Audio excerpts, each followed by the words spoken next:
I like to see. You're right. Uh, okay, so it's just getting ready to start streaming. And okay, looks like we're live. Hi, everybody. Welcome, welcome. Akasha here. I'm here with my beautiful guest today, Liora. And we both have our siren hair, our mermaid hair going on. So, welcome. I know there's a little bit of a delay, so I'm going to go ahead and share up my screen here with you, and we'll get started in our day of play today. Let's see, where are we? There we are. And technology. All right.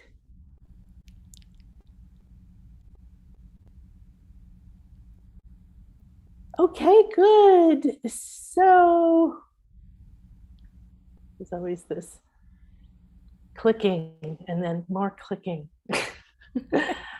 All right, great. Okay, good. So I'll just check with make sure that we can be seen here. Okay. It's a great picture. Okay. Isn't that fun? That was about a month or so ago. Beautiful. Oh, that's right. I forgot I have to mute myself on the YouTube channel.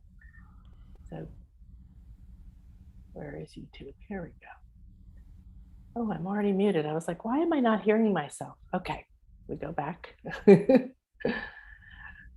Yeah, so this picture was about a month ago. I live on the beach, but it doesn't look like that every day. You know, sometimes it's wavy and brown because it's churning stuff up and everything. So we were out having just floating around for a long time. It was wonderful. Perfect. All right, good. So welcome everyone.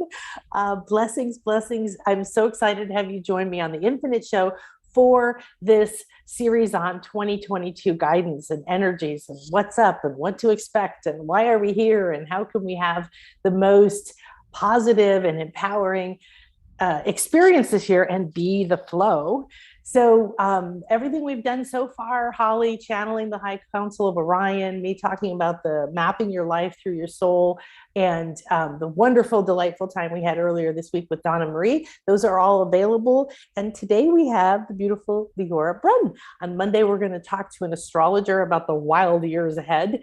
And we're going to go through every couple of days. We're going to have some more insights from Mayan and Aztec perspectives. We've got the unity consciousness from the Autism Collective, which is really fascinating. We're going to find out how it's more time than ever to follow your own personal blueprint. And we're going to have some angels, and we're just having a lot of fun. So this is next on our show is Donna. She's going to share about the astrology. And here's my friend Kristen, who does all of our ceremony. So we're going to get some beautiful insights into what's happening this year. Wanted to remind you, in the shop, we have the soul readings on sale once a year. And we also have a brand new class coming up about upgrading your energy field. So today we have the beautiful Liora. And Liora is a Zoetic Workshops founder, president, and leader. And she's got workshops, she's got meditations, she's got so many amazing things going on. And it helps people in schooling meditation and energy, sensitivity really is how I see your work. That's spiritual, non-religious, and based on ancient wisdoms, universal truths, and science. So it's a really juicy, wonderful combination. It's one of the reasons I love playing with you. So the trainings and certification in the new paradigm, multi-dimensional healing. And this is really what 2022 is about: unity. It's about reuniting with our truth, with ourselves, and realizing that we're multidimensional, that everything is multidimensional.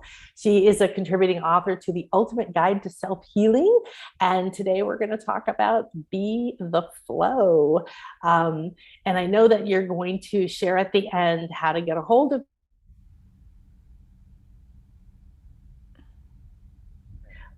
scholarship to one of your courses. So it's an excellent opportunity to be here today. So thank you, sweetie. Welcome. It is absolutely my pleasure. Thank you. I love you. I love playing with you. Good. How you pick the scholarship, that part is up to you. Oh, that's up to me. Okay. Yeah, whoever gets it. I have no idea how to do that through your audience, through this means. But one person can get a scholarship, and I'm going to do this now. I'll do it at the end anyway. But whether you get the scholarship or not, if you want to be in touch with me, the best way to reach me is by email, Liora, Liora, at zoeticworkshops.com.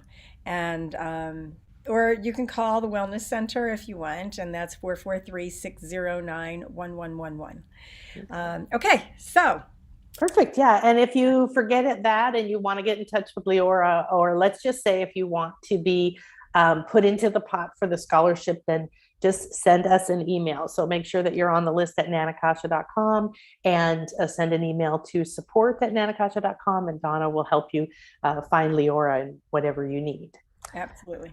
Okay, good. So what we've been talking about is, this year, of course, we're in a fascinating journey right now in our accelerated evolutionary time, and everything breaking down, falling apart. And everyone personally, I know all of us have been having our own interesting healing journeys. So share a little bit about how you feel about where we are and the energies and what's going on, and what are some of the wisdoms that you've been gaining for yourself and through your clients on what's happening underneath the chaos. Um, hmm. So I am, and I know I'm not alone with this. I'm one of the people who's considered this pandemic to be an incredible gift for humankind. Um, there are the capacity to just stop being in the what have you done for me lately modality is incredible. It's really a gift.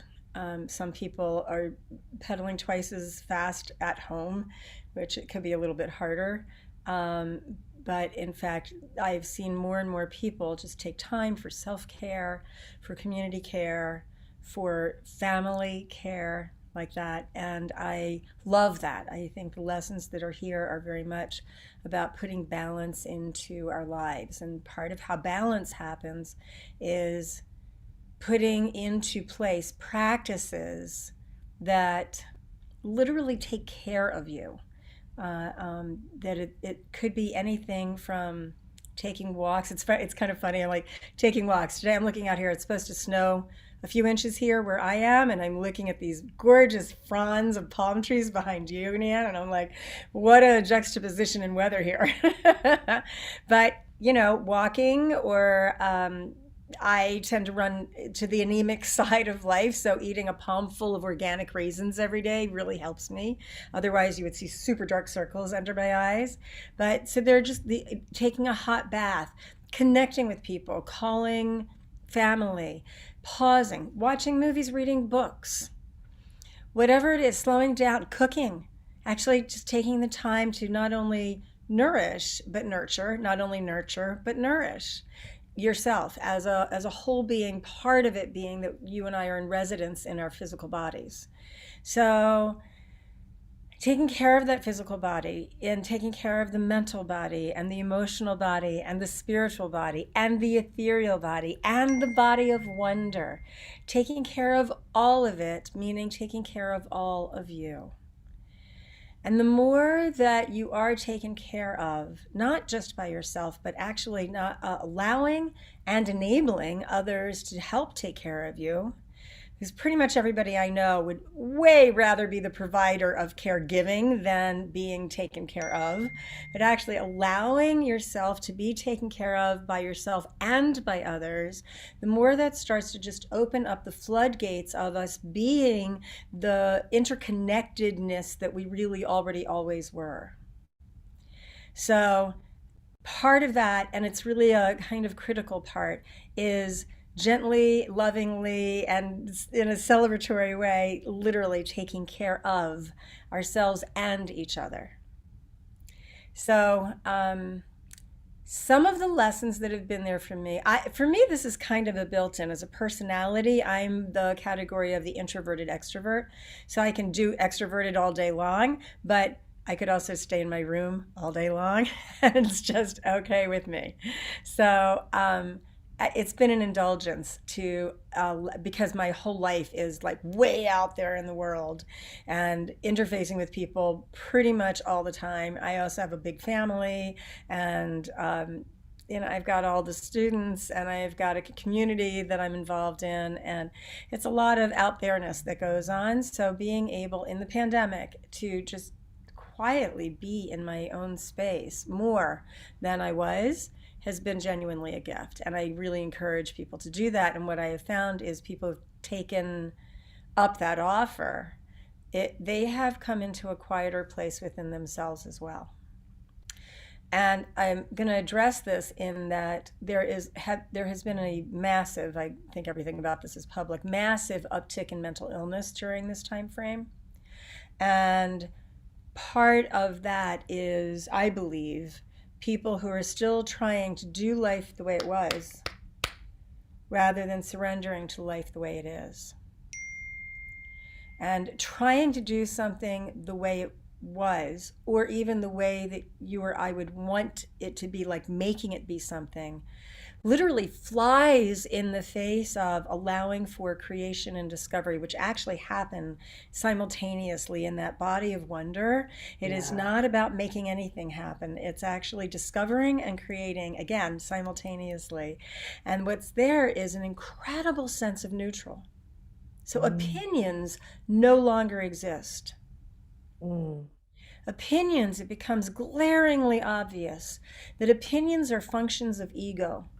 And there's nothing wrong with ego, by the way. We hear the word ego and we go, yeah, what do you mean about ego? So it's really about allowing our egos to gift us. There's a blessing in having ego, but our egos will let us know, this is good, this is bad, this is right, this is wrong.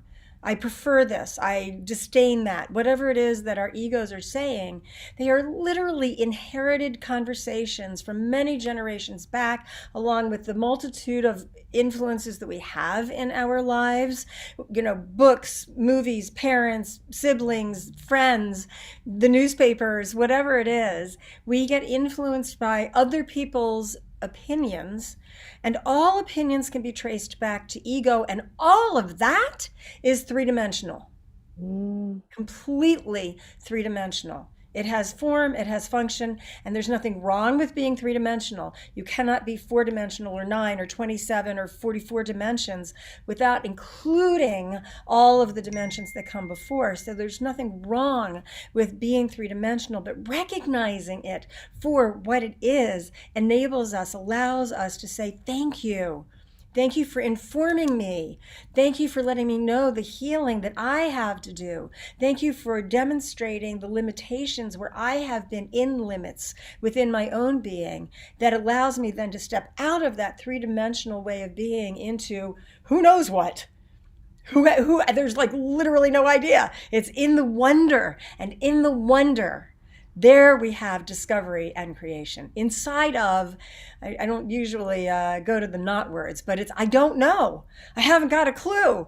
I am absolutely like unbridled, have no idea whatsoever. And inside of that, I wonder. And what if I'm wrong? What if all those things I learned was wrong or are wrong? Inside of what else could it be? Yeah. Then and there, we have the capacity to discover and create brand new. And that lives outside that three-dimensionality. It begins the whole trail of flying into 4 dimensions and way, way, way beyond that. Yeah. So that to me is the gift of the pandemic. Yeah. Well, and there's so many gifts, but just the idea that we've been able to reprioritize, like you said, take back values that we've been stressed and stretched. And I think you're right. People who feel I can't cope, really, what is mental illness? I don't understand what I'm receiving, or I'm stuck in something, or whatever, is that idea that, wait a minute, everything I was told is falling apart, right? Everything I thought I was or had to be, now I don't know what I'm supposed to be, and what do I trust? And I need certainty. And, I know I was taught you need to plan and plan again and plan everything. And I used to lay in college awake at night thinking, how am I supposed to plan every step until I'm 50? I don't even know how to do that. And more than ever, it's important to do that. I love that. I learned that from Zen masters years ago. And I tell my clients, and I used to tell them, and they'd kind of be like, what? I'd be like, say, I have no idea how I'm going to do that, but I'm going to do that. Or I feel called to that. And you go in that direction, you take that path. Maybe you don't go all the way down that path. Maybe it takes you somewhere else, right? But that sense of being open and allowing potential. And I love what you said, the wonder body. Is that what you said? The body of wonder. The So body of wonder. in the teachings of Zoetic, we begin with teaching that we have 5 bodies. So we know we have a physical body. We also have a mental body, an emotional body, a spiritual body, and an ethereal body. And what's meant by that is, okay, we know we have a physical body, but okay, let's just do this. So can I play with you, Nan? Is that okay? Yeah. Play. Okay, good. Have you ever been in love? Oh, yeah. Oh, yeah. Okay. So of those bodies, which one would you say that one is? Oh my gosh. Well, I feel it in my heart and my body. I feel it all the way down into my womb. But I feel it expansively out here, like pulsing through. So you're going right now, you've mentioned physical, emotional, and spiritual. Yeah. Okay. And mental goes along with that as a body. And you actually feel it. You can feel it. There's a feeling just as palpable as you feel it in your physical body. When we're in love, it's like, okay, that's clearly emotional, right? But then the physical body is kind of like, ooh, baby, hubba, hubba, Yeah. baby, ooh, baby, ooh. Okay. So you've got that in the physical body. The mental body, when you and I are in love, it's like, ugh, all is right with the world. It's fine. Yes. Things that would just drive us like crazy or irk us, it's like, ugh, it doesn't matter anymore. No problem. Right? So the mental body is there. And then spiritually, as you said, you can feel it out here. Like you literally can feel it energetically outside of anything identifiable in 3 dimensionality. So it's right there. It's in the world of that whole spiritual body. And the ethereal body, these are our Akashic records, right? So it's taking the imprint. The Akashic records imprint everything that we experience emotionally. So that emotional beat's impacting the Akashic records. The ethereal body essentially goes along for the ride. And then there's another body beyond that. Actually, there are a number of bodies beyond that. But the next one is this body of wonder. It's just the body of wonder. And inside of being inside of the body of wonder, this place of awe, this place of who knows, and this place of, I want to say neutral. The opinions no longer exist. Those are that it's not that 3 dimensions don't exist. It's that now we are beyond that. We include it, but it's not just that. We don't stop there. And so it's this place of wonder. And in neutrality, it's like being in Ayurvedic teachings. It's called the Bindu. It's being this neutral place where universality and individuality come together, and then you are that trading post, or I am that trading post. It's the pivot point is you, where universality is clearly we are not, you are, I am not all of ourselves just by ourselves. So that universality is part of us, but so too is that individuality part of universality. If all there is the light, if you don't include you, it's the light missing part of what makes it shine, and it wouldn't shine as brightly. So, because it would be without you. Oops. Okay, that has us really come together. How that comes together is through you, through me, through each of us. That pivot point, or that bindu, that place of where it all comes together. So, God consciousness, if you will, isn't just some amorphous place or location or experience outside of us that is vast and expansive beyond measure. It's also going within, where it is equally vast and expansive beyond measure, going within one's own consciousness, going deeper and deeper within. We from a physical point of view, keep identifying particles that are smaller than the last time. When I was growing up, the smallest thing was an electron, that one small particle of an atom. But Yeah. it's gotten smaller than that. We've gone from that to the quark, and from that to the Higgs boson particle. It was called the God particle because it's in everything. Okay, Yeah. but now it's smaller than that, and it's at It's a down to the quark. wave. Now So it's a wave of potential, right. right? And so there's something now identified called the lepton, and they actually, physicists know that it keeps going smaller and smaller. We just don't have the gauges to discern what that is yet, and whatever it is, that'll get a name when they figure it out. But just like we can imagine how far out we can go, we can also imagine how far in we can go. And it's literally an entire universe getting smaller and smaller and smaller, just as it's an entire universe getting larger and larger and larger. And they both exist, and it's symbiotic. Yeah. They live together because of each other, like breathing in and breathing out, taking breath in, giving breath out. Yeah. So that's the Beautiful. I beginning. love it. That's the beginning of the body of wonder.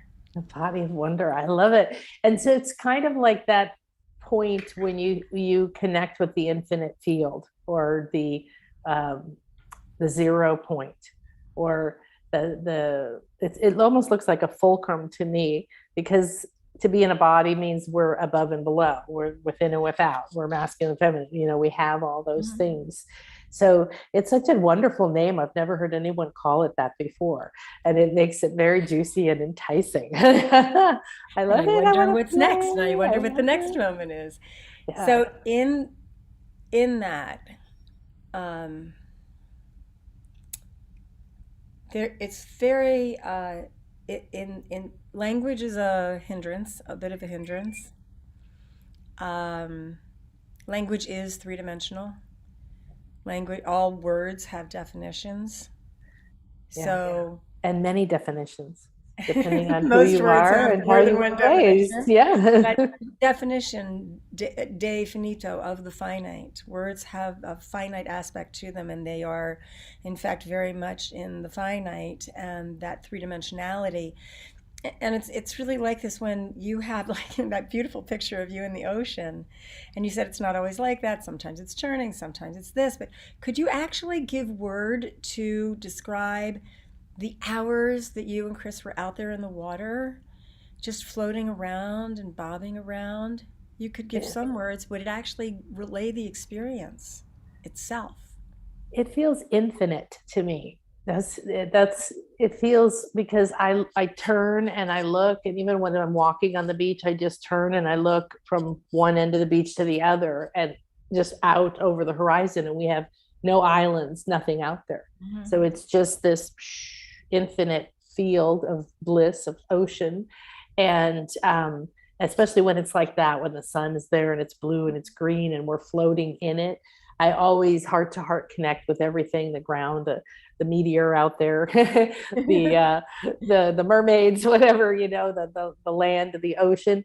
And then I just feel like I am in that infinite space. I'm floating in it. I'm part of it. It's not something I have to reach to. I'm just there. And then there's another step. Mm-hmm. Instead of being in it, which would be like being in the I flow, am it. actually being the flow itself. Yeah. So it's not connecting with anything. To connect with something, by very nature of what it is, it's something and something else. Yeah. So if I connect with you, then there's a you and a me. However, when I am you, that individuality disappears, and all that is simply is. Yes, exactly. And that's what it's like. It goes from me entering it and asking to be welcomed and connecting and acknowledging it, to being a part of it, but that field.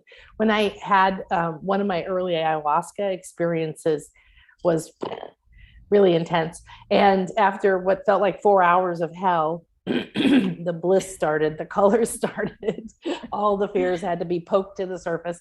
And then, the psychedelics and the eyes and this and the journeying, and just 6 hours of just stunning.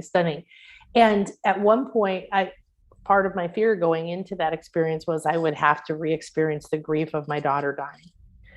And so I was at one point, I remember my body was like arched back, it's dark, nobody can see you. And I was like almost like that. And tears were just streaming out of my eyes and they were going down and down my back. I could feel them dripping all the way down my back. And because I was literally the field of bliss, I had become that field. And then these raindrops came, the grief of Jordan. And as they hit me, it was like a little knife blade going like that. But then they melted into the bliss. So it was the grief and the pain with the bliss all at once.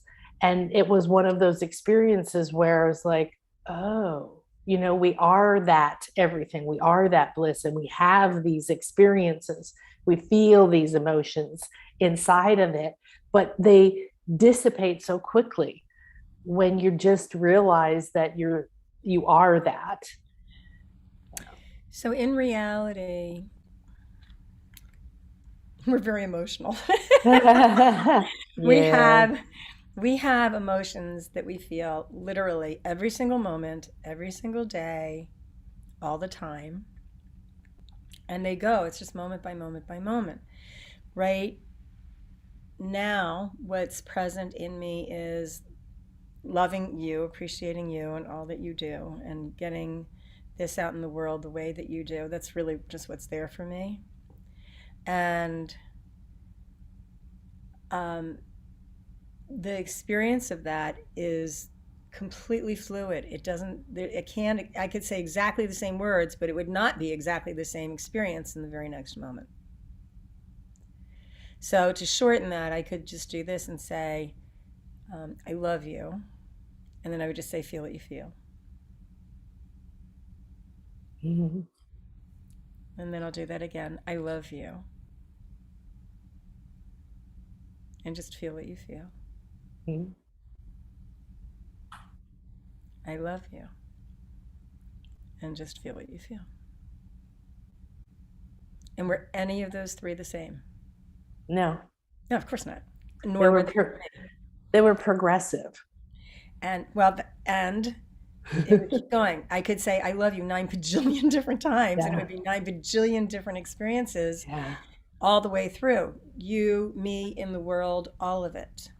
And so that whole, again, piece of language of trying to describe whatever it is that is in the infinite, because language is finite, invariably we fail, and we feel it. We actually feel it. It was like, oh my God, that was the most amazing sunset.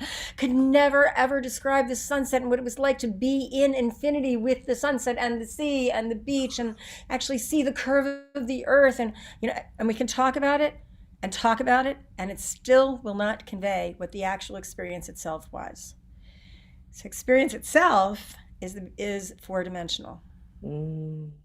And words will always fail.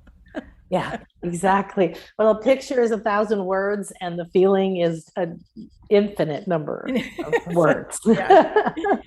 So then it's not about joining with anything. It's not, unless what's there is the experience of feeling separate, like going into the water and feeling like there's a water and there's a me.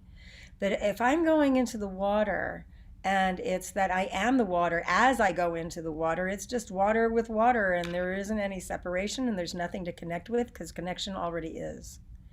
Because what is. And so inside of being the flow, what happens is there's this huge difference, and yet the step is like this tiny itty bitty little pip. And it's just the difference between there's anything separate from anything. There isn't. That's an illusion. That is absolutely, actually rather hilariously, an illusion.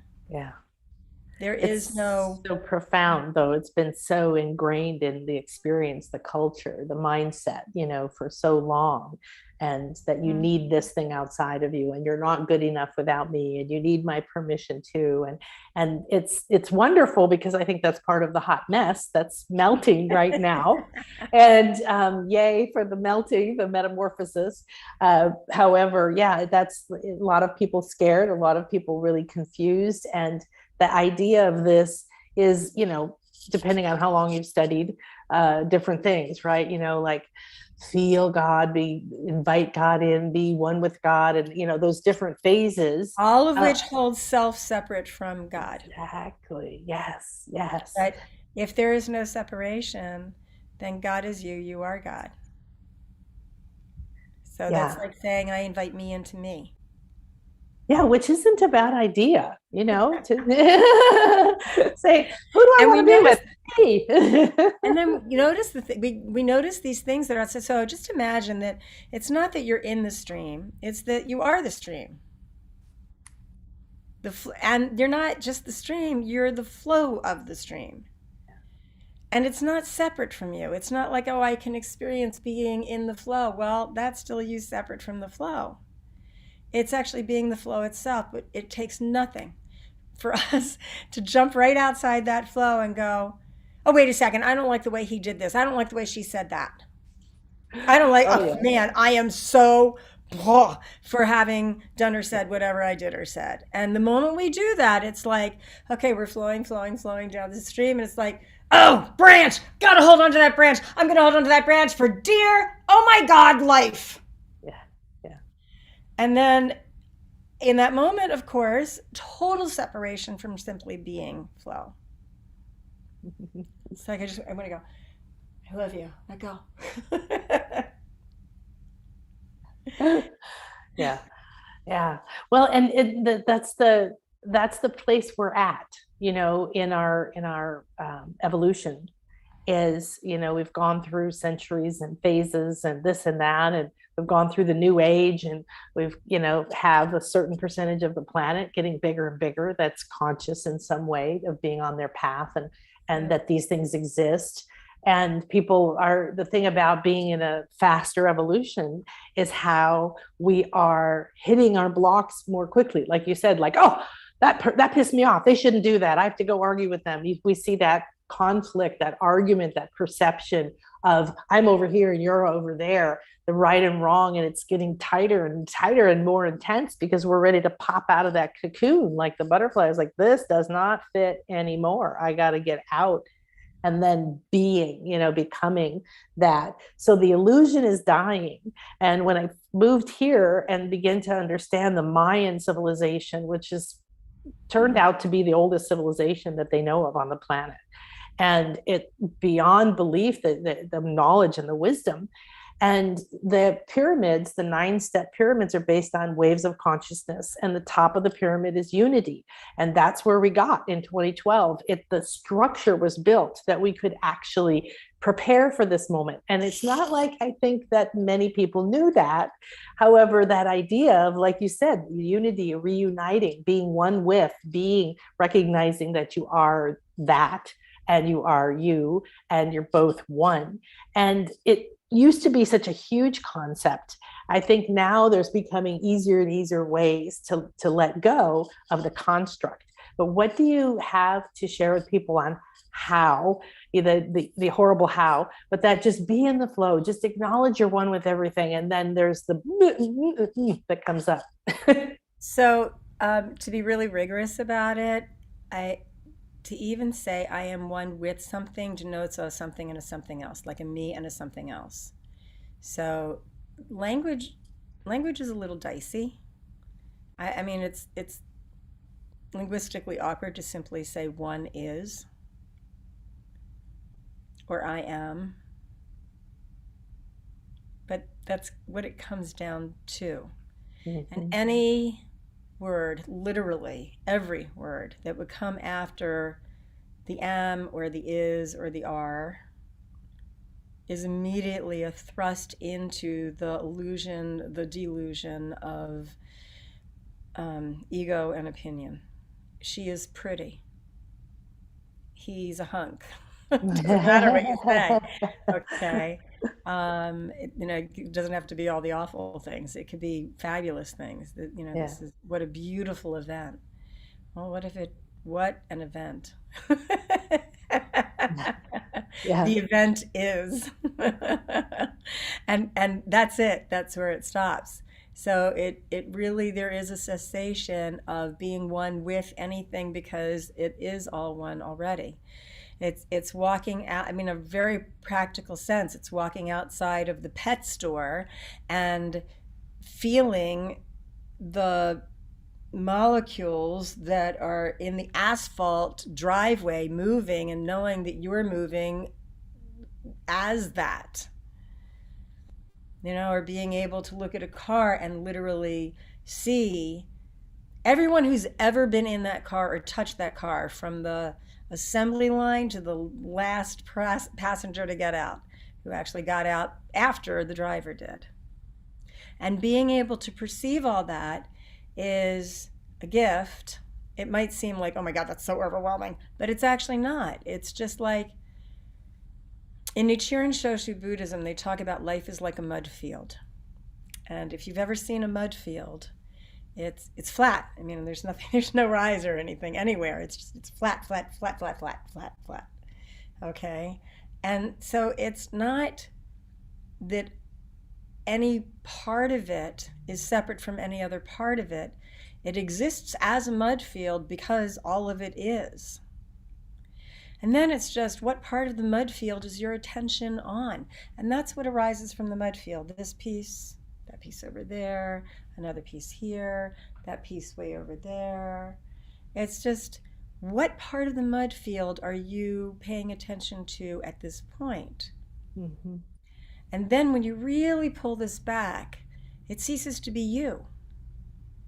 So what part of the mud field is being noticed?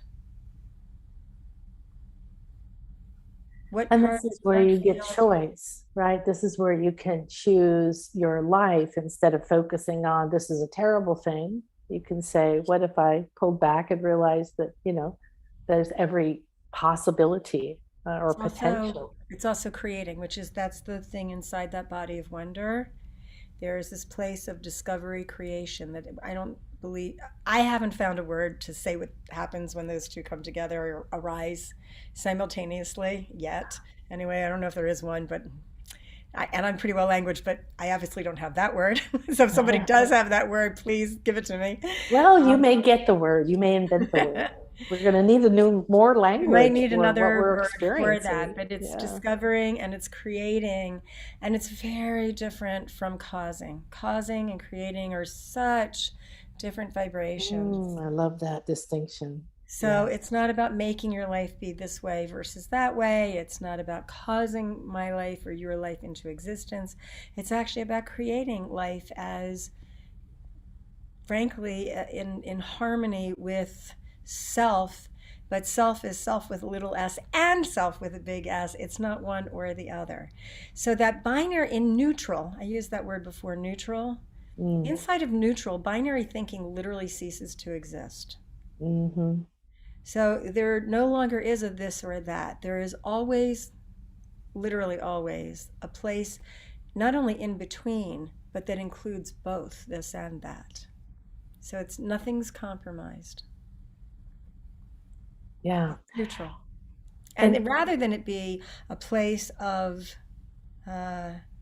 less, because neutral, the word itself seems to say, well, I'm not going to feel very much if I'm neutral all the time. It's actually exactly the opposite. What's there is exponentially more, like undefinably more love, more happiness, more joy, more laughter, more aliveness, more energy, more. It's just endlessly experiencing more everythingness, and it's a blast. Yeah, it's like being in the now. It's like we're always told be in the now because everything is right now. If you're looking for something, but that idea that we were taught, and a lot of practices that we've learned, personal growth and spiritual practices and healing practices have been very structured, systems, do it this way. And it tends to keep people in their minds. And now that idea of neutrality, interesting, the state of neutrality is where your emotional field trusts. And so there's a letting go, right? There's a like, oh, I'm safe here. This is fun, and there's a releasing and there's an enabling that happens in neutrality. I used to call it the neutral zone. Get to the neutral zone. And the idea, yeah, right, because we had that Star Trek or whatever had that, excuse me. But that whole idea that then you could be neutral means that you aren't pulled by your past or your fear. You're not pushed by someone else's agenda or their bullying, right? All the things that really have been felt like the creating forces to everyone as they're trying to figure out their life and make it happen. Like you said, cause it to happen, because we were taught to do that. That's how we were taught. This is the way it works. Work hard, suffer, work even harder. Don't forget to work hard.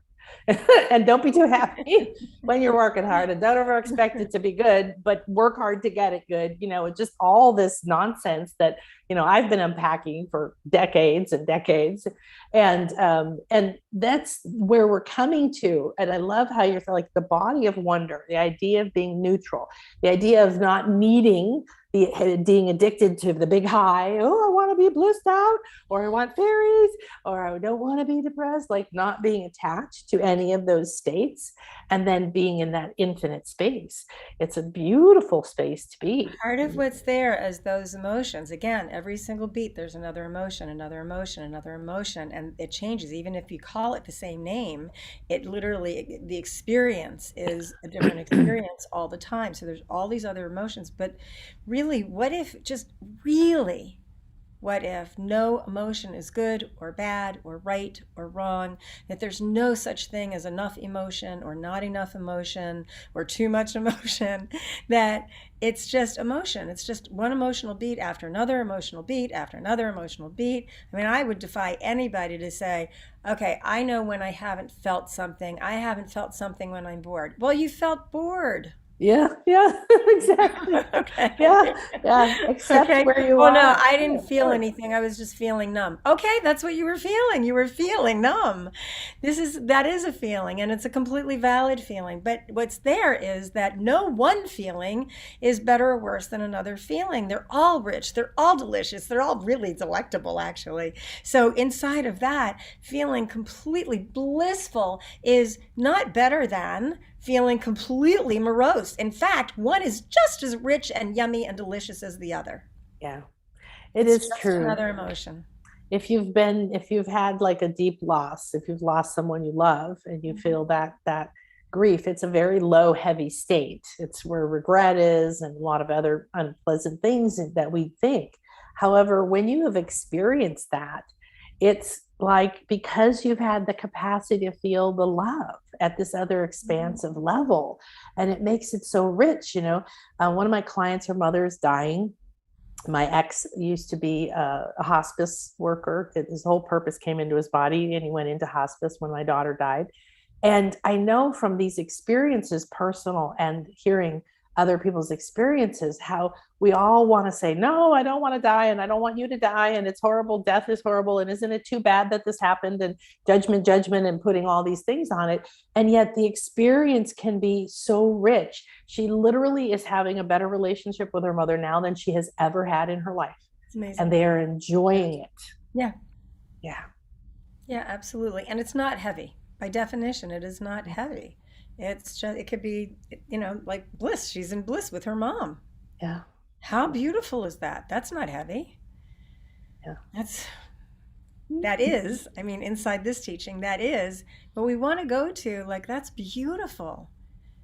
Or I didn't get that, so there's something wrong with me or my relationship. Oh my gosh, right? That doubt girl in there, like, you didn't do it right, and all that kind of stuff. Yeah. I love how that stuff's just gone. And if you're working on it, it's just going to keep coming up. And you're like, oh, there you are. I didn't know I didn't get you out of the house. I always say it's like a whole bunch of frogs got in your house and they're singing, right? So you're trying to sleep and you're cheep, cheep, cheep, cheep. You find a few and you get them out, and then you go to bed, cheep, cheep, cheep, cheep.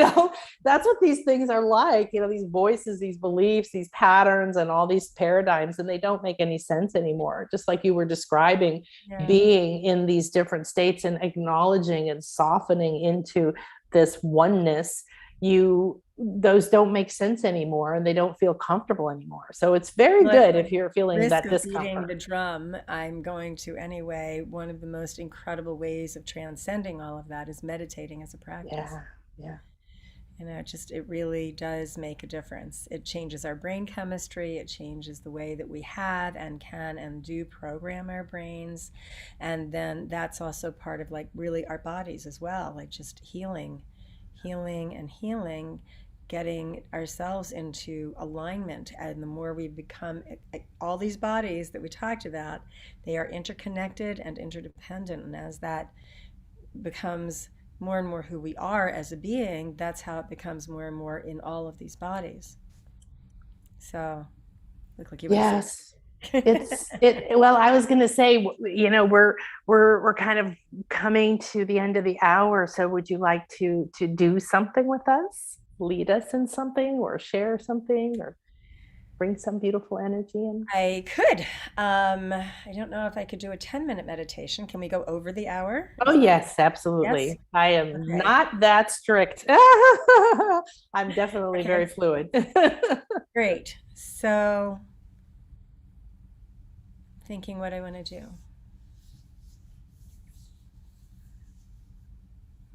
Okay. I want to do a lot of people are familiar with chakras, and there may be somebody here who has no idea what they are. But I'm going to do basically a 13 chakra meditation. So let me start with doing a definition, I guess, in a brief way. Chakra is a Sanskrit term. It literally means wheel. Some people define it like romantically saying wheel of light, but the literal translation is just wheel, and that's what it looks like. It is a three-dimensional hub of energy. So, but when you look at it and you're looking at it from one plane, it would look as a wheel. Um, so, what happens to cause chakras? Energy exists, energy's moving. The laws of the universe are laws of the universe. So, when energy moves from point A to point B, the pathway that it takes is called a meridian. It's called a meridian whether you are in physics, earth science, if you are in electronics or engineering, it is called a meridian by the gas and electric company. It is called a meridian in spiritual work as well. Okay, it's called a meridian in acupuncture, acupressure. Meridian. It is an energetic pathway where two meridians intersect. In physics, the term is vortex, and the Sanskrit word for that is chakra. Okay, the Hebrew word for that is sphera, or the plural for that is sphirot. We could keep going. Like, in Mayan teachings, it actually has something. I think the word is Chakra. Yeah. Kaka. Yeah, Chakra, I think it is. chakra. So, this is actually across the globe known that this exists in cosmologies around the globe, but also at a very physical level. So, there are places where these intersections happen and they're like two dirt paths crossing, no big deal. And then there are times where these intersections happen and they're massive hubs of energy because there's a lot of them coming in all at once, crisscrossing in this one particular intersection. So the Chicago O'Hare Airport is the busiest airport this year versus Atlanta, which was last year. So actually, I think it's someplace else now. I think it's the airport in Saudi Arabia, but whatever. Just it's just a massively busy airport, and in accordance with the Ayurvedic system, there are 7 Chicago O'Hare airports in your body. Okay, so I grew up in Chicago. I've been through that airport a lot. it's a lot of energy happening there. So that's one piece of it. And those energy centers go from the root, which is really 6 to 8 inches below the perineum. If you've ever had a baby, you know what that is. But in case you haven't, it's the piece of flesh on a man between the scrotum and the anus. On a woman, it's between the vagina and the anus. So 6 to 8 inches below that would be the center of the root chakra. And then it goes from there to the belly or sacral or sex chakra, depending on what word you want to use, which is like on the outside of your body, about an inch or 2 inches below your belly button. But all of these, the center of the chakras, are literally inside the body, lying along something called a hara line, Hara line. And it's like thinking that the center point is on the front side of your spine in the middle of your body, vertically. Going above that, what you have then is the solar plexus, which is your solar plexus, the heart center, which is really in the middle of that chest plate, but again, inside the body. The throat, one of the things that's fascinating is there's an indentation where all of these are. So if you, for example, take your finger, we'll just go back to that belly, sex or sacral chakra, and you can just trace your in Eastern traditions, this is called the fire finger. So you could take your fire finger and go from the belly and go around the curve that happens there, and then there's an indentation. And if you press in that indentation, you might feel a little something, something. And that would be really right into that chakra.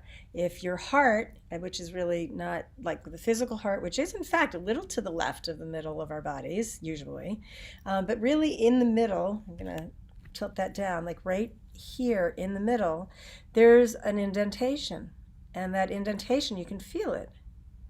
And if it's sore, one of the things that you can do, just as a side note, is take your finger and press in, not too hard, going counterclockwise from the finger's perspective. And it will start to unwind whatever is tied up in there. And not too hard is because literally if you do it too hard or for too long, you can seriously bruise yourself. It will hurt for days. And you know, it took you years to get your heart in the condition it's in. You could have a little room and a little space and a little love to give it some time to get out. Okay, so there's that. Throat chakra, right there in the hollow of the throat. Again, an indentation. Third eye, different traditions, but one of them is taking that fire finger at the top of the brow and letting it just come down, and you'll drop in, like right here, basically making an equilateral triangle with your two physical eyes. It's called the third eye. And then the seventh chakra is the crown, which, like the root, the center of that is 6 to 8 inches above the crown of your head. Okay? But there are, in fact, well, there are a lot more than what I'm going to do with you today, but there are 3 more chakras going up, 3 more chakras going down that we'll address today. And that is, so again, to give you the number, that gives you 13 basically altogether. There are more. So below that root chakra, going downward, is an energy center that we're going to call foundation. And if you can think of the center of that root chakra being basically between the middle of your thighs, the center of the foundation chakra is basically between the middle of your calves and is literally the energetic platform on which lives stand. Under that is another energy center, the middle of which is between your ankles, and that goes into the earth. It actually, not only the center is between your ankles, but again, it radiates in all directions and going down into the earth, and we're going to call that one your creation chakra. It's the birthplace where life in 4+ dimensional reality becomes perceptible as 3-dimensional experience. And below that, still connected and as part of you, but definitely now well into Mother Earth. You must understand that you are definitively of the earth. We all are. Is another chakra or energy center that we're going to call first breath chakra. Before word can create, breath must be taken and then speak. And this is the energy center of first breath.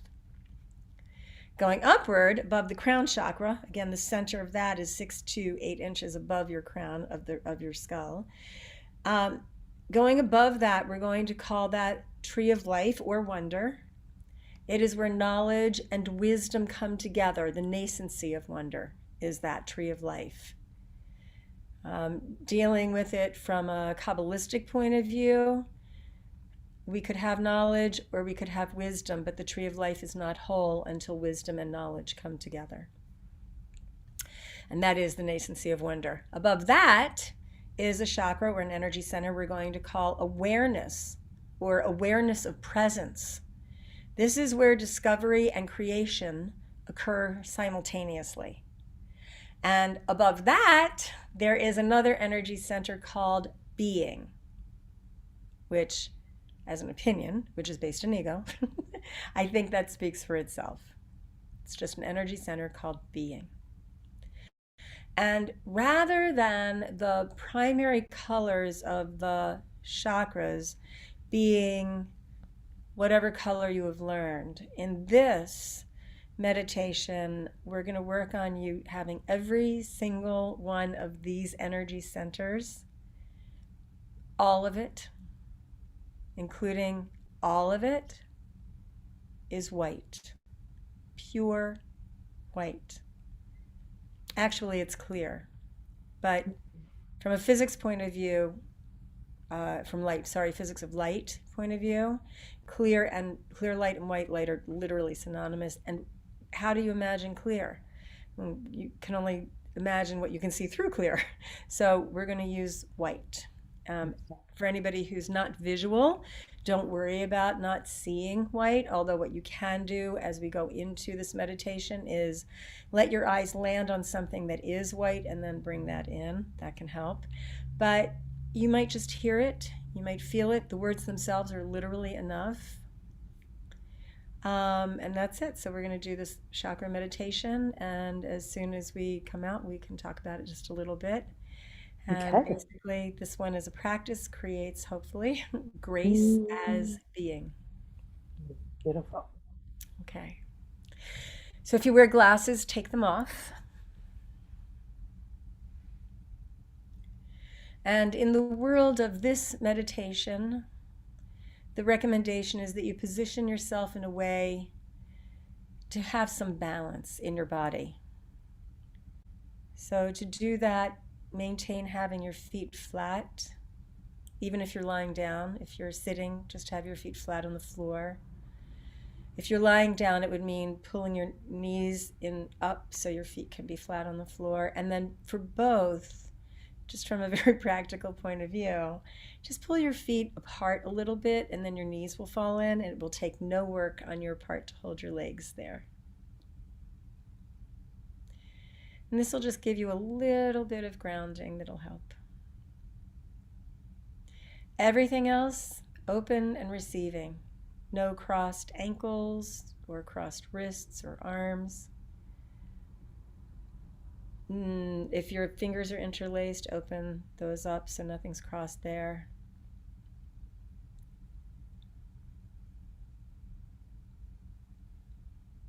And just let your arms go completely. Make sure that your back is supported, your neck and head are supported. If you're lying down, your arms will be resting against the floor. And if you're sitting, hopefully your arms will be resting either on the arms of the chair or at the very least next to you, possibly on your thighs.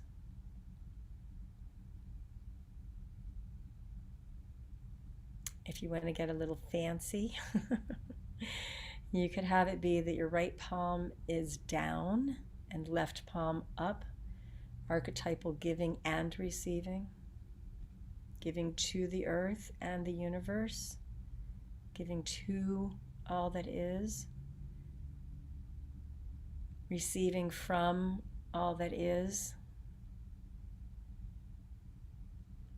It's receiving all that is in harmony with you, not just from what you can perceive, but from oneness, beyond that which we know,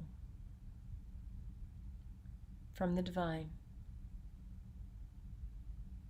It is giving not just to the earth and all that is of the earth, but to everythingness, including your own self and all others. Giving to plants, the screen on your door, the trees, and the fibers in the carpet. It is receiving not just from the earth and all that is of the earth, but from everythingness, including your own self, all others, plants, the screen on your door, the trees, and the fibers in the carpet. And bring your consciousness now to your breath. And with your consciousness, follow your breath. Follow your breath in as you inhale. And in a focused way, follow your breath out. Follow your breath into the center of your own consciousness and the light within, going deeper and deeper into your own consciousness. Allow your consciousness to fold into itself.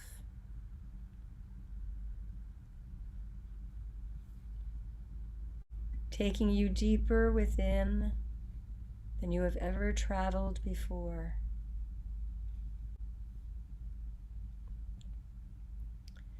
And follow your breath out into the vastness of the universe. And now go beyond where you are even further.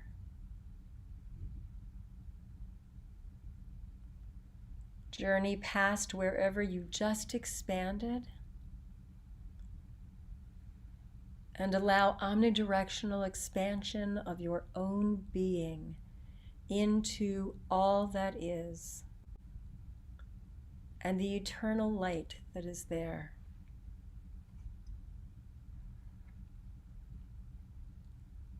Again, follow your breath in, sliding deeper and deeper into your own consciousness.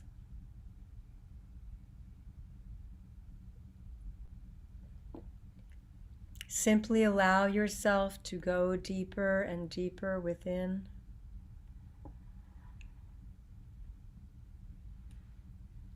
Folding yourself inwardly, omnidirectionally, into your own being and the eternal light that is there.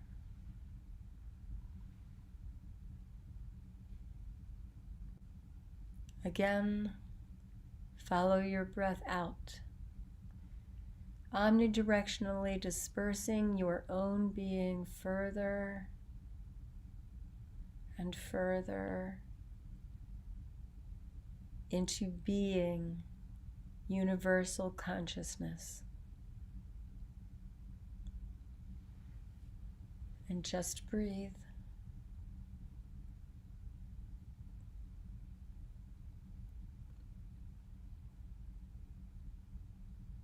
Just breathe.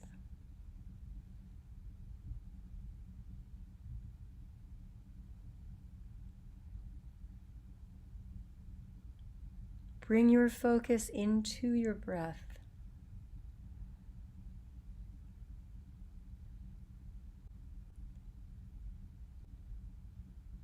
Notice as you are breathing that one breath blends into another. Inhale moves to exhale. Exhale moves to inhale.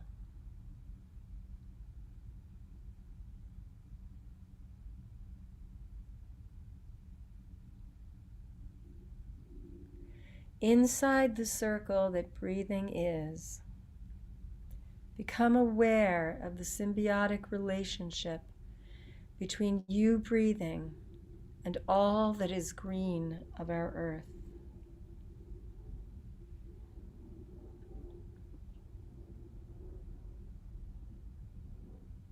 As you are flowing from inhale to exhale, and from exhale to inhale,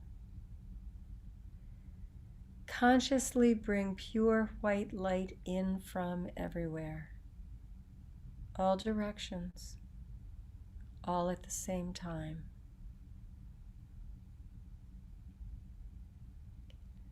Omnidirectional breathing in of pure white light. And follow that breath into your own consciousness. As your consciousness goes deeper within its own self, notice that as pure white light comes into you, so too pure white light goes out from you.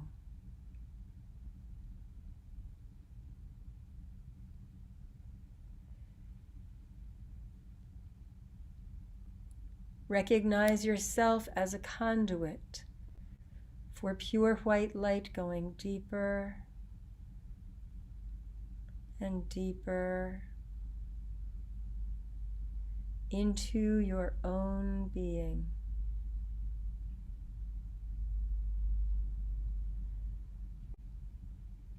And recognize yourself as a conduit for pure white light going further and further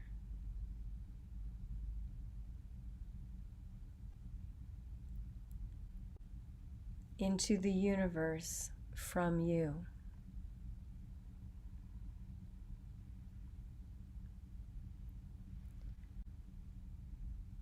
While pure white light is coming into you from all directions and going out from you to all directions, now surround the whole of yourself with pure white light. Truly who you are is a being of pure white light.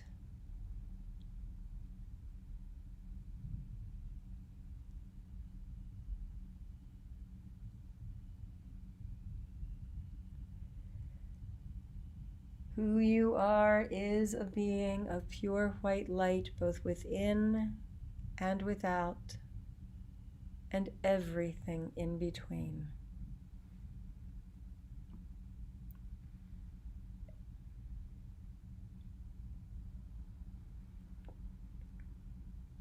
Allow your consciousness to land on the hara line, that vertical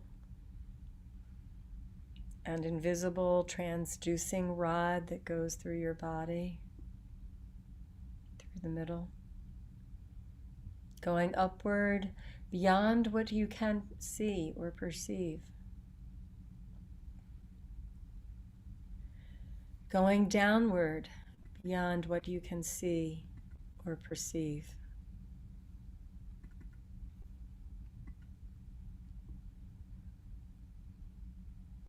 Allow yourself to know that which you cannot perceive with your eyes is still known in who you are.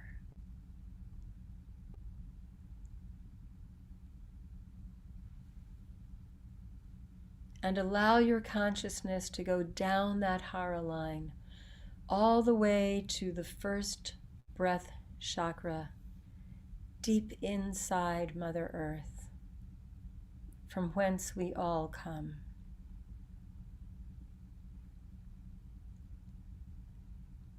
Central in Mother Earth is all that is in the earth, all that is on the earth, all that is of the earth, including you as a human being who could perhaps be considered the conscience of our beloved earth.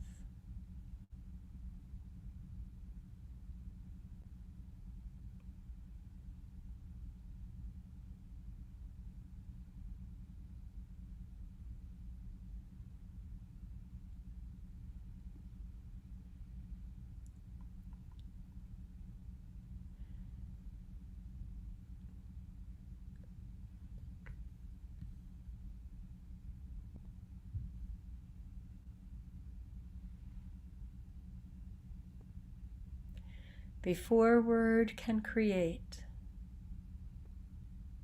breath must be taken in, and then word is given out. This first breath chakra is the energy center that sources before creation. This energy center well in beloved earth still on your hara line, the energy center of first breath chakra. Simply perceive whatever you do, whatever is there in color or sound or shape or form or sense. Whatever it is you feel in first breath chakra, simply let it be as it is.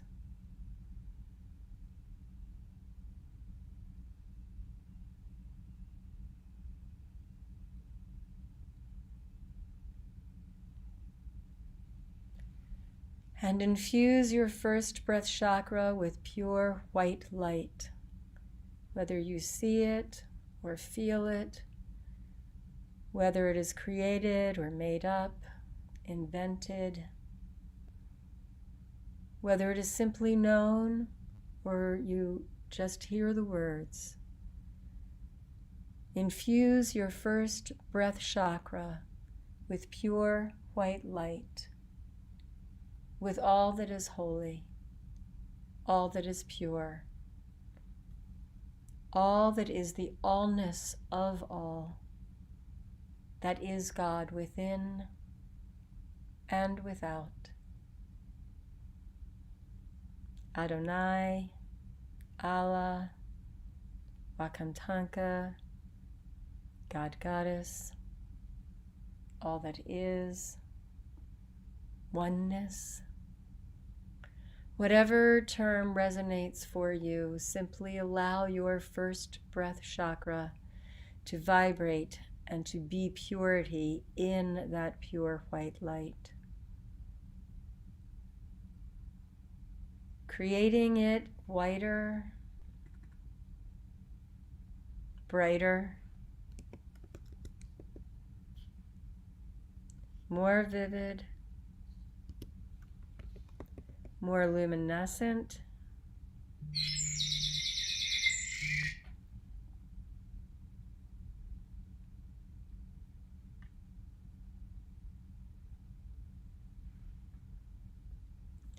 allowing first breath chakra the whiteness and the clarity, the purity and the wholeness that it is.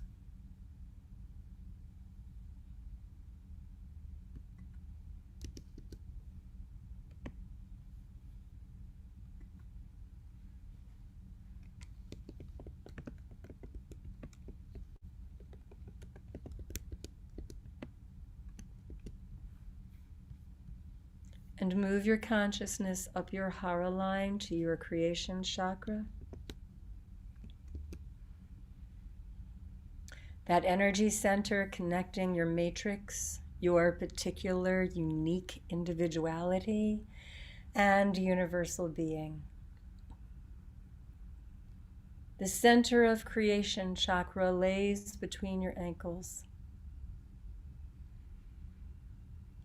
and goes into Mother Earth and goes into you. Notice that creation chakra is the birthplace where all dimensional reality becomes perceptible as three-dimensional and four-dimensional experience.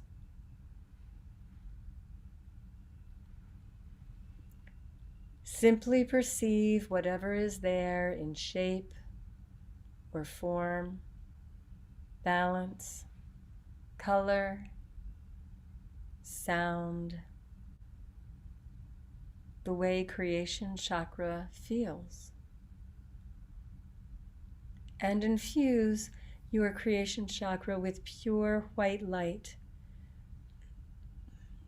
that which it already is, making it more vivid, creating it as whiter, brighter, more luminous.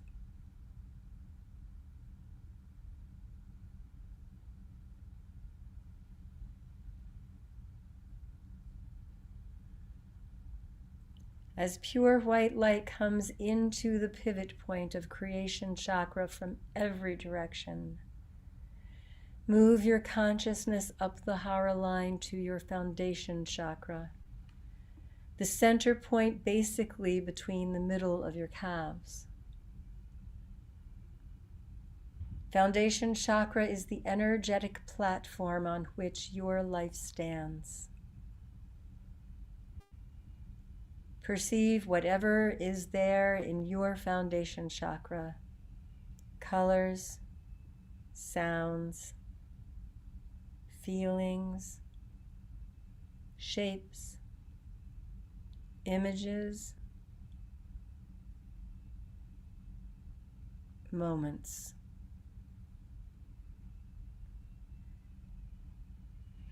Memories.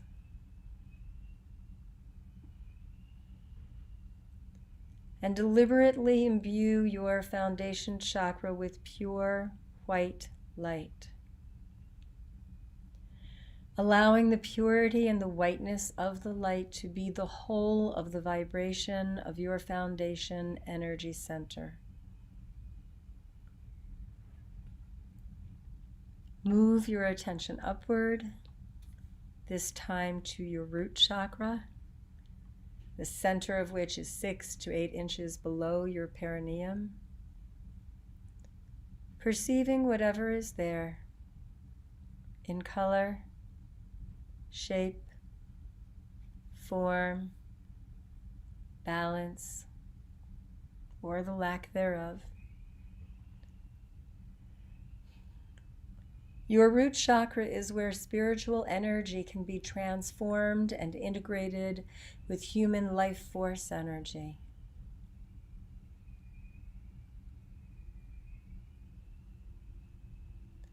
And now imbue your root chakra with pure white light,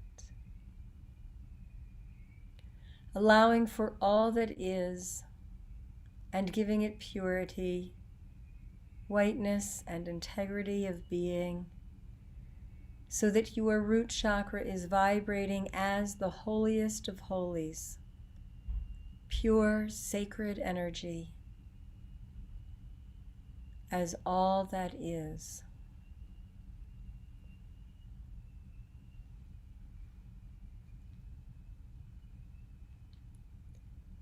And move your belly, your attention up to your belly or sacral chakra, located in the middle of your body, in front of your spine, about 1 inch or 2 below your belly button. Holographically, whatever shape it is, whatever color it is, balanced or not,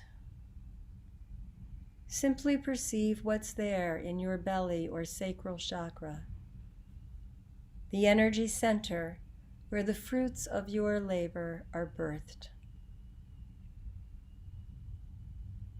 And just notice what's there.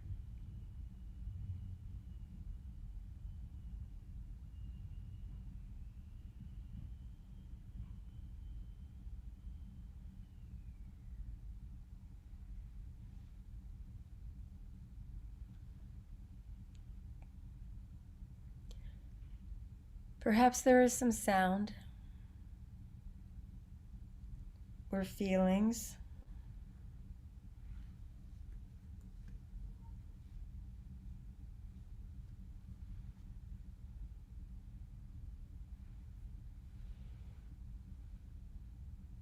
And infuse your belly or sacral chakra with pure white light, centering all that is divine, imbuing pure white light, luminescent light, into your belly or sacral chakra.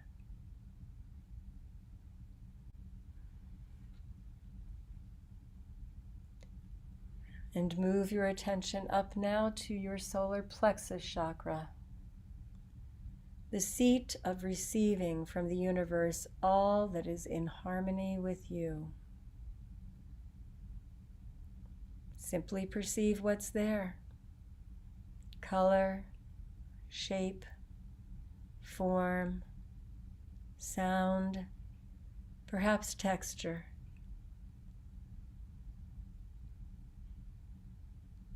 How does your solar plexus chakra feel emotionally?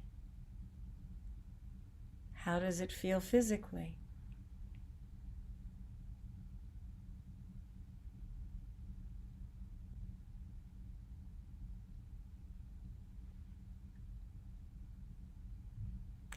And simply infuse or imbue your solar plexus chakra with pure white light.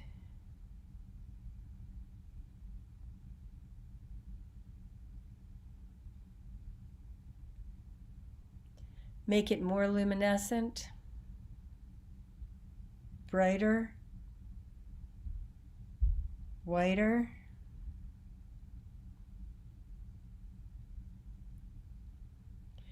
The center of all that is holy and sacred. Pure, white, and bright.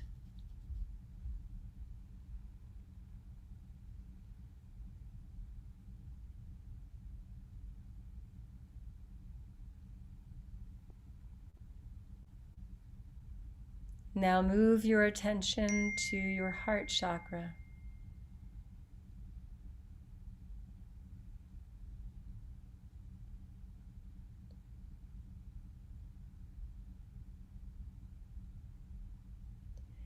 Your heart chakra, the seat of emotion, the experience of the human experience.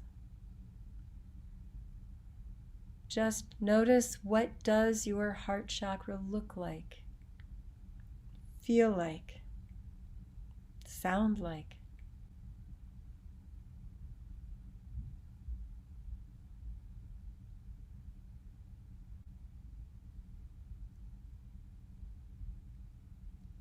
Simply let be what is, and infuse your heart chakra with pure white light, making it more brilliant, more luminescent,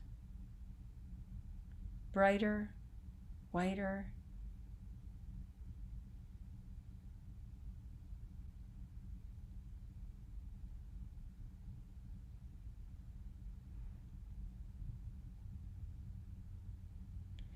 Simply let be what is and infuse your heart chakra with pure white light, making it more brilliant, more luminescent, brighter, whiter, imbuing your heart chakra with that which is sacred and holy and whole.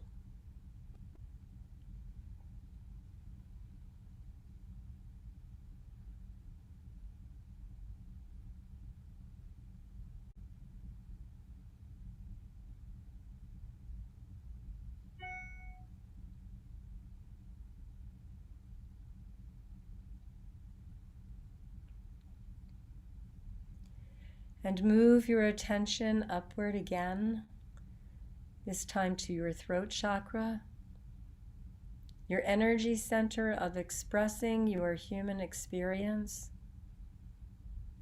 That triangle formed from the hollow of your throat to the top of the roof of your mouth, to the medulla oblongata in the back, where the top of your spine and the base of your brain meet. Inside that whole area that is your throat chakra, simply perceive what's there. Shapes, sounds, feelings, color.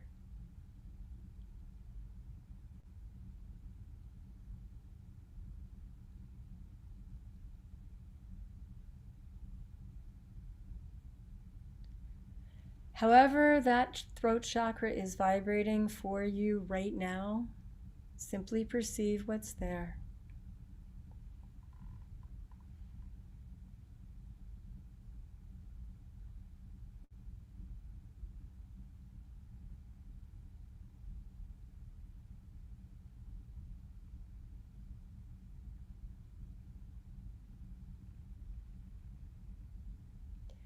And now fill your throat chakra with pure white light, creating your throat chakra vibrating as pure white light, expanding as sacred word, expression of all that is whole, that which is the word of one.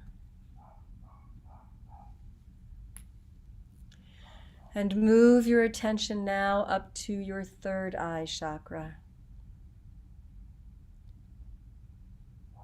Your third eye chakra forming an equilateral triangle with your two physical eyes, somewhere around the middle of your forehead, and then inside by the pituitary gland. Your third eye chakra vibrates out in all directions, exercising your birthright to receive riches of all-knowing, access to obeying truths as they are received. And just notice what's there. Structures, shapes, forms, color, sound. However it is your third eye chakra is in this moment, simply let it be. Imbue your third eye chakra now with pure white light as that luminescence vibrates out in all directions, empowering your third eye as an energetic center of holy and sacred allness, of oneness, as the light.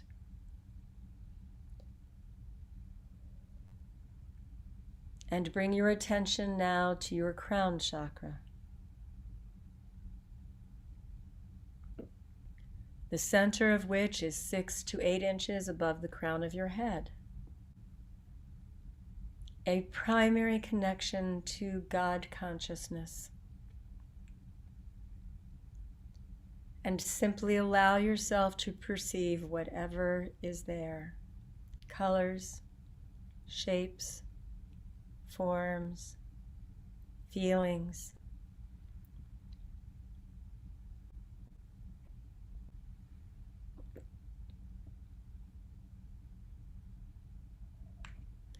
And imbue your crown chakra with pure white light, allowing your crown chakra to simply be the center of everything that is all, the center of everything that is oneness.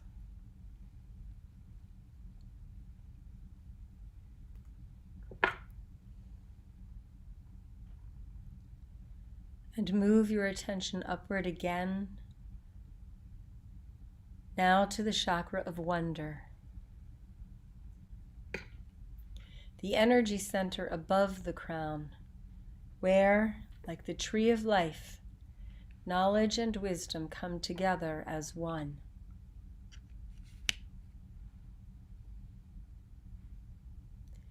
The nascency of wonder, this tree of life chakra, is where all that is in balance and harmony.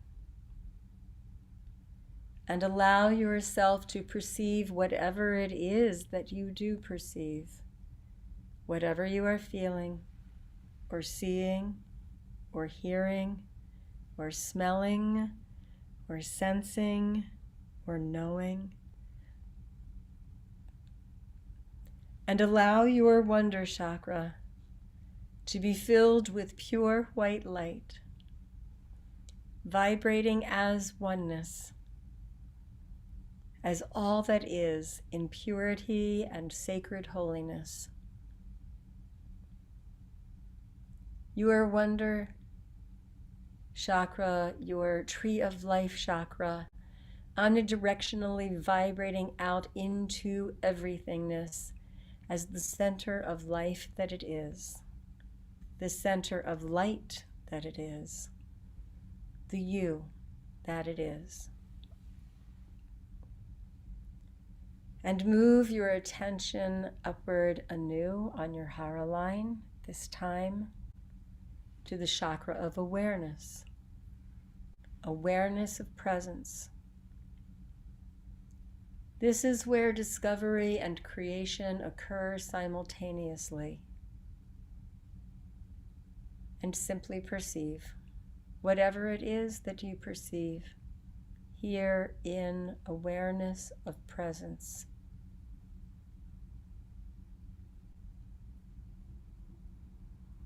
Whatever you perceive in shape and color, in sound and form, in feeling and sensing, beyond word, in knowing of any kind. And imbue your awareness of presence chakra with pure white light.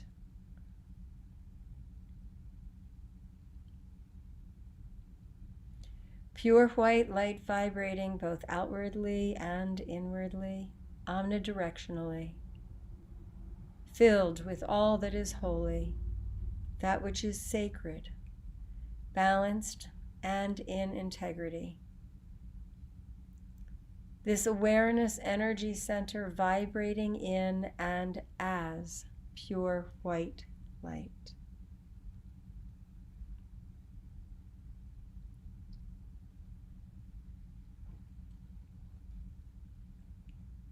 And move yourself up that hara line one more time to the energy center or chakra of being, and simply perceive what's there. Any shapes or forms, colors or sounds, any feelings, sensings, or sensations there in your energy center of being.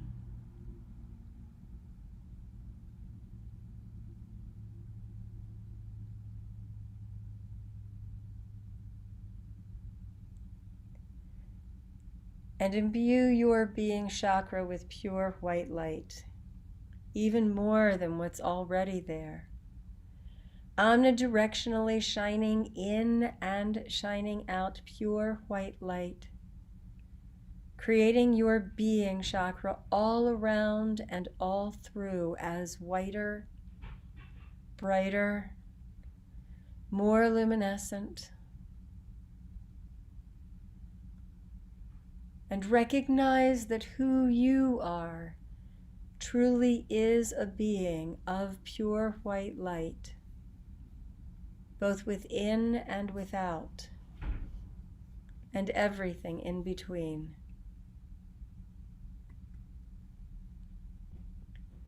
Recognize yourself as both the receiver and the source of light. And allow your consciousness to go even deeper within its own self.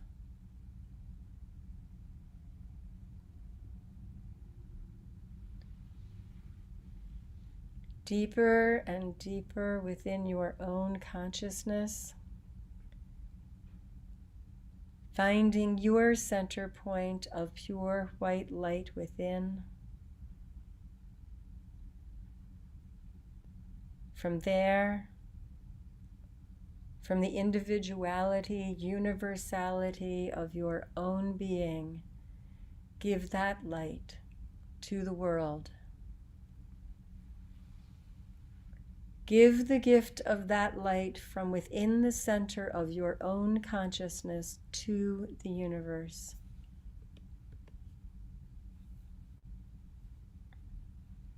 Reaching in further than you have ever known, gifting out further than you have ever known. Moving the light that you are, this ceaseless source of pure white light that is you, outwardly in all directions, as far as you are able.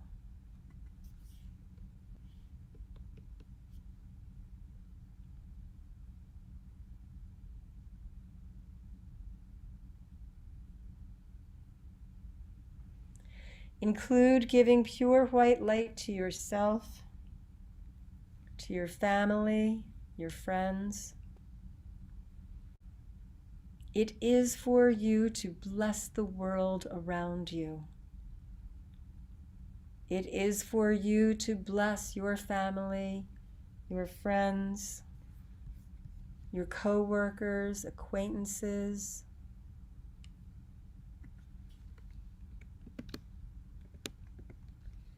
telemarketers, street cleaners, politicians, clerks in the stores,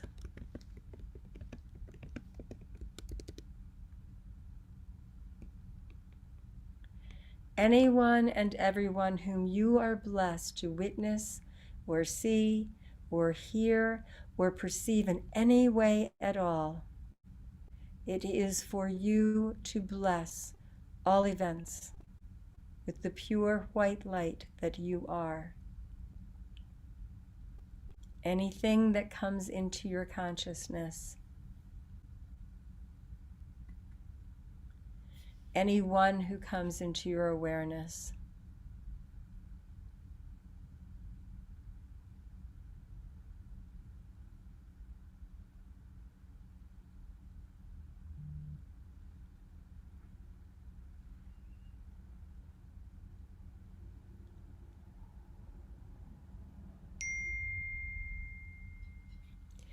gift your love to those where you reach out and reach in, beyond that which you know.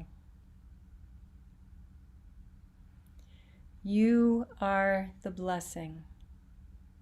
It is for you to bless our world in all moments, each now. For it is you who is the light. Take a deep breath in. Give a deep breath out.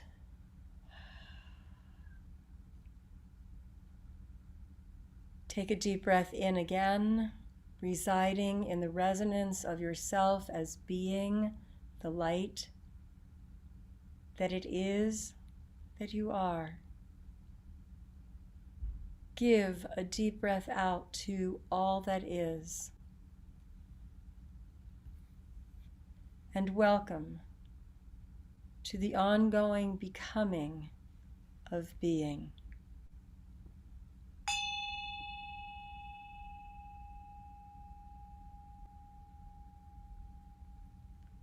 Gently open your eyes and allow yourself to simply be exactly where you are, exactly as you are.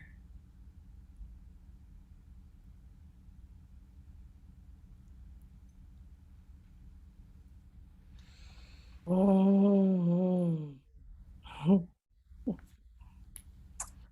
Well, that was beyond delicious. Ooh. Oh my goodness. Thank you so much. How incredible. You are so welcome. Thank you so much. Oh, what a blessing. Oh. Okay. Whew. Tamapa said Vorong. Genevieve said aloha. Lucy, Alina, hello, Sylvia, Michelle, hello, everyone. Oh my goodness, it's hard to move my body right now. Okay, take a deep breath in and hold your breath. Hold your breath. And just place yourself in the breath.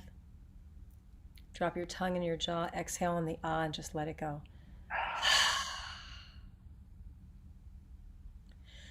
Do that again. Take a deep breath in, hold your breath. Rub your feet on the floor just a little bit. Stamp your feet on the floor just a little bit. And let your breath go.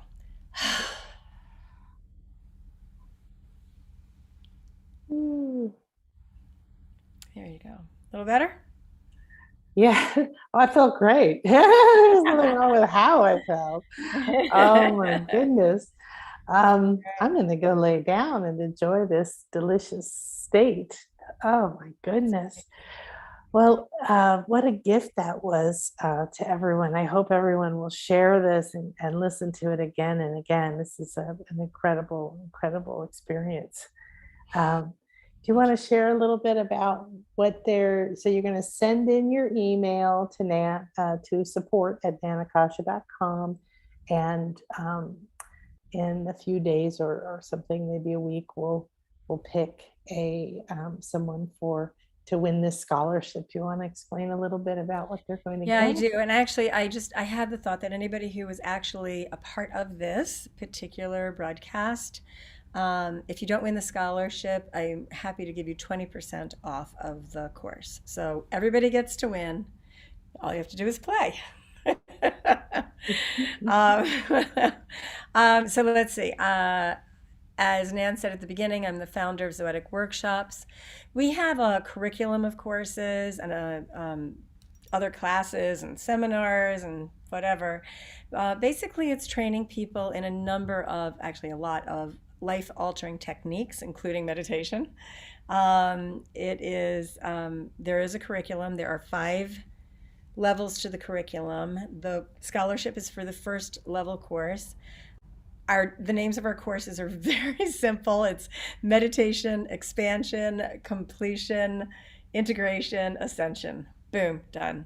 And so that's that. But we also have like seminars like Bridges to Freedom. It's a lot of really beautiful work. And I will say it really doesn't matter if you've never meditated before or if you've been meditating for 40 years. People come and take our curriculum starting with the first level course, and you take it into you as it works for you. So the work that gets done, these are the first 3 level courses are weekend immersion programs. The 4th level course is a 2-week retreat at the beach, actually. The 5th level is actually a 9-month program where every other month is a 3-day weekend, and the in-between months are 1-day classrooms by Zoom. Right now with the pandemic and maintaining safety, you would do the first level course that you could get for either 20% off or scholarship if you win. That will be by Zoom. So it's really genuinely about keeping people safe still, and I'm happy to do that. We do know that our first level course, we've been doing it since May 2020, so it's actually phenomenal online. And it's, I shrug my shoulders and go, at some point we're going to open up. At some point we are going to open up, so everything else will be available to you. What do we cover in that first level course? We define meditation, what it is, the science of it, the brain science of it, what it is and how it works. We go from there to training you in a particular way of meditating that will in fact very much be about you working on you. It's the strongest circuitry for you because you're the one in the course. We do some chakra training, actually quite a bit of detail. You do a meditation that really literally balances and harmonizes your whole system. It's our first level course, so I think of it as a beginning meditation, but it's really not. It's just that our work kind of gets you there pretty fast, I guess. That's the deal. Then you will partner up with somebody you didn't know before the course, and even by Zoom, you will be able to effectively literally read or perceive that person. It will be actually astonishingly accurate. And everybody is. It's really cool. From there, we do grounding and ethereal. You'll get trained in that, and then balancing, so that it's not about being more of one or less of the other, but again, being balanced, being both grounded and ethereal.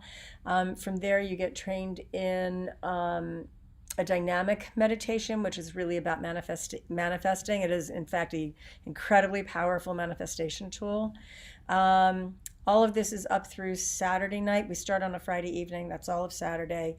Sunday morning, you get trained in a permission conversation, one of our signature techniques. All of our work is copyrighted with the Library of Congress, so all of it's proprietary.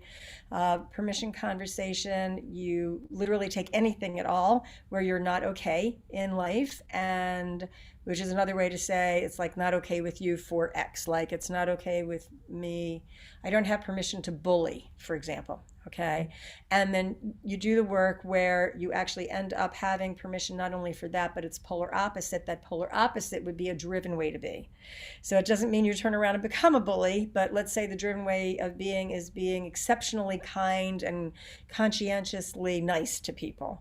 That would be a drivenness. And there's no more room in drivenness than there is in the first part. But what happens is these two come together, they seal themselves together, and the entire issue disappears from your life, literally, as far as we can tell, forever. We have done Actually, we're like over hundreds of thousands of these at this point, and they're literally permanent transformations. The rest of the course is a playground. It's an out of body meditation to meet a spirit guide, an in body meditation where you create a sacred space and get another spirit guide. And then the last beat in the course is doing a distance perception of somebody who's not even in the course. You will again be astonishingly accurate. It's very, very cool, very fun. And then that's not the whole of the workshop. The workshop includes 3 weeks of one-on-one follow-up coaching with somebody who will work with you with all that you've gotten out of the class, and have it be part of your life, because that is ultimately the point. Okay, that's it. That's the first level course. Wow. Wow, what an experience. Yeah. Oh my goodness. Well, thank you so much, sweetie. As usual, it was a delight and a pleasure. Thank you. Really. Sylvia said, wow, Liora, you have a lovely voice. Thank you for this. And she said she saw me at her solar plexus. Cool, because that is the seat of receiving from the universe all that is in harmony with you. So there you are. Akasha is the one in harmony with providing for you. Woohoo! How fun. Kier said, so amazing. Thank you. I'm glad I was able to Kier make persons? it. Yeah. Hi, honey. I can't see anybody. All this is on the great. inside. Yes. Great. Hi. Oh, wonderful. Okay, so let's go ahead and just take a moment to accept, to breathe, to acknowledge everything we've just so graciously been gifted with and received and realized and become and be that beingness that Liora has so beautifully brought us into sync with. Thank you, thank you, thank you. So everyone looks like just such a glowing, amazing light. We're going to all carry this out into our day. And have fun with it. Yes, fun, only fun. We have to have fun. It can be quiet fun, can be loud fun, but just have fun. Yeah, very Absolutely. Good. So when in doubt, laugh. There you go. There's a really good model. It should be on a t-shirt. When in doubt, laugh. There you go. Absolutely. Bumper sticker. Oh, so we'll make sure that you get in touch with Liora. Make sure that you repeat this. Make sure that you share this. Make sure that you glow with your amazing light, breathing it in and out everywhere you go. Thank you, sweetie.